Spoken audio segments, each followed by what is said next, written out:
অবশ্যই পার্থক্য তো আছে, এটা ডিফারেন্ট মিডিয়াম। তবে আমার তো আসলে কাজ হচ্ছে অভিনয় করা। আমি বলতে পারি যে আমি ভীষণ লাকি যে আমার কাজের শুরুগুলো খুব মানে বড় এবং গ্র্যান্ড হয়।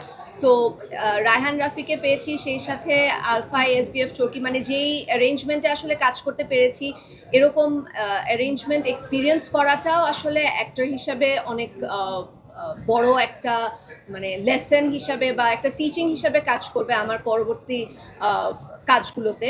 এবং সেই সাথে আমি আসলে মনে করি ছোট পর্দাটা আমার মানে ছোট পর্দার আমার যে কাজগুলো ছিল দর্শক পছন্দ করেছে, এবং সেখানে আমি আসলে বড় পর্দায় কাজ করার জন্য রিহার্সাল করতে পেরেছি বা ওটাকে প্র্যাকটিস হিসেবে আমি ব্যবহার করতে পেরেছি। সো দর্শক দিন শেষে আসলে আমি দর্শকদের জন্য কাজ করি, আমরা সবাই দর্শকদের জন্য কাজ করি। সো দর্শকরা ভালোবাসা দিচ্ছে, এটাই আমার জন্য অনেক বড় একটা ব্যাপার।